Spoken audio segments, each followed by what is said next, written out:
Políticos populistas sempre dizem que é necessário baixar a taxa de juros para aumentar o consumo, investimentos e a criação de empregos. O que eles não falam é o desastre que vem depois disso. Esse é o Visão Libertária, sua fonte de informações descentralizadas e distribuídas. Com o início do governo Lula, ele e seus aliados têm exigido que as taxas de juros impostas pelo Banco Central do Brasil sejam revistas. Lula já chegou a dizer publicamente que não quer uma taxa de juros para garantir uma inflação padrão europeu, mas que ele aceita uma inflação padrão brasileiro. E até lembrou de 80% ao mês que a gente viveu na década de 80. Alguns de seus aliados, como o senador Randolph Rodrigues, inadvertidamente, ao tentar defender essa diminuição de taxa de juros, chamou atenção para o caso da Turquia. Acontece que justamente alguns anos atrás, em 2018, o Banco Central da Turquia precisou elevar as taxas de juros para combater a inflação. E até aí tudo bem, é o papel que se espera de um banco central. No entanto, em 2019, o presidente da Turquia, Tayyip Erdogan, decidiu pela demissão do presidente do Banco Central por não concordar com sua medida de aumento de juros.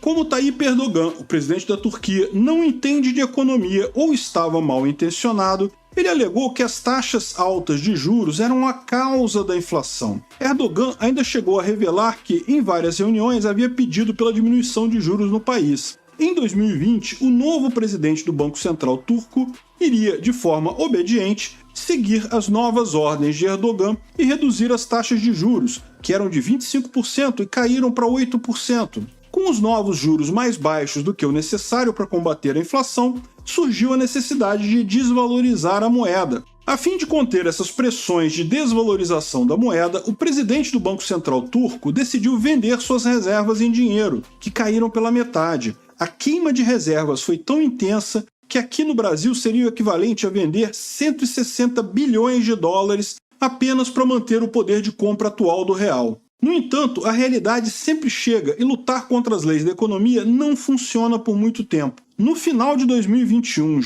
a lira turca teve uma grande desvalorização e sua cotação saiu de 8 para 16 liras por dólar. Isso com certeza prejudicou muito o povo turco, já que os preços de todos os produtos e serviços aumentaram, e muito. Em setembro de 2022, a taxa de juros anual na Turquia chegou ao incrível patamar de 83,45% ao ano. Esse valor extremamente alto é o maior desde 1998 no país, e só confirma o total fracasso da política de baixar os juros de forma artificial. É a história que Lula e seus apoiadores parecem ignorar. Reduzir a taxa de juros na marra vai fazer com que a inflação dispare e você tenha que aumentar a taxa de juros chegando na pior situação possível, alta inflação e alta taxa de juros. Conhecemos muito bem o caso da Argentina de Alberto Fernandes, que fez pouco caso de qualquer tipo de compromisso com teto de gastos públicos ou com políticas monetárias responsáveis.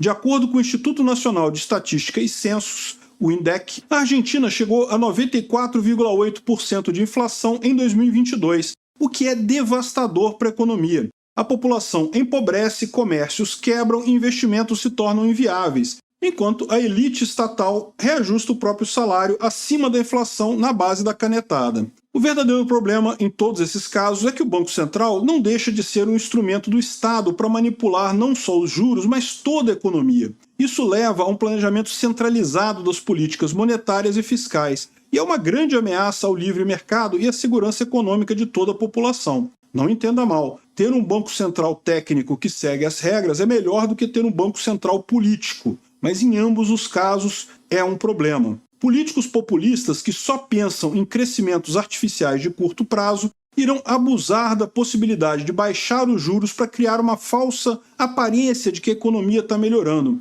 Por isso, economistas como John Maynard Keynes são adorados por políticos. Os keynesianos defendem exatamente o que os políticos desejam: mais poder e controle sobre a economia e a sociedade. E essas políticas keynesianas visam sempre estimular o crescimento artificial. Elas retiram todo o equilíbrio natural da economia e depois levam ao caos monetário, como é visto na Turquia e na Argentina, e como aconteceu durante o governo Dilma aqui no Brasil, e também na década de 1980. Numa democracia em que políticos ficam 4 anos no poder, isso pode criar a impressão de que suas gestões foram ótimas com incentivo ao consumo, produção e emprego. A crise, que sempre vem depois, muitas vezes acaba herdada pelo próximo presidente, que acaba se tornando impopular. Infelizmente, muitas pessoas recebem informações enganosas do governo ou de economistas mal formados sobre o que é a taxa de juros e quais fatores influenciam nessa taxa. No entanto, segundo a teoria da Escola Austríaca de Economia, a taxa de juros sempre será determinada pela lei da oferta e da procura,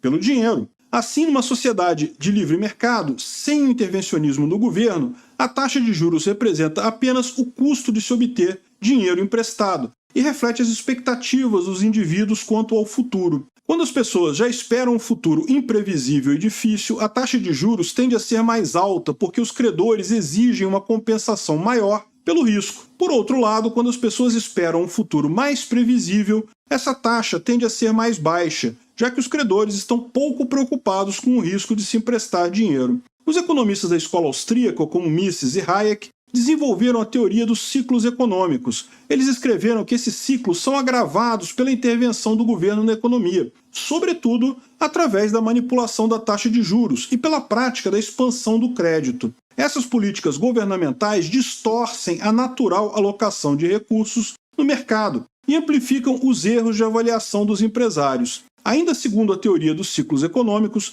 durante os períodos de boom, ou seja, durante os crescimentos, os empresários têm uma visão otimista do futuro. Eles acabam fazendo grandes investimentos em projetos de longo prazo, o que, num primeiro momento, leva a uma expansão da produção e do emprego. No entanto, após os empresários entenderem que suas expectativas para o futuro não se concretizaram, eles voltam atrás e reduzem seus investimentos. O resultado é uma contração da economia, uma depressão, o que acaba gerando desemprego. Portanto, para impedir esses ciclos econômicos turbulentos e promover um crescimento real e sustentável, é necessário que os governos não intervenham no mercado e na taxa de juros. Tanto a taxa de juros quanto os investimentos dos empresários devem refletir tendências e demandas naturais da sociedade. A sociedade enriquece através da poupança, de guardar aquele fruto do trabalho e do comércio entre as pessoas, que é o que gera a riqueza real, não nenhuma política monetária. Esse acúmulo de capital poupado permite o posterior investimento em empreendimentos e negócios que transformam toda a sociedade, gerando empregos e novos serviços, aumentando o padrão de vida de todos. Governos realmente não servem para nada e só conseguem piorar a vida das pessoas sempre que tentam intervir na economia. Obrigado por sua audiência. Esse artigo foi sugerido e escrito por historiador libertário, revisado por Baby Yoda e narrado por mim, Peter Turguniev. Se você gostou desse vídeo, não esqueça de clicar no ícone de curtir aí embaixo e dar uma compartilhada nesse vídeo nas suas redes sociais. Se você deseja ser notificado de outros vídeos, clique em se inscrever e depois no ícone da campainha. Até a próxima!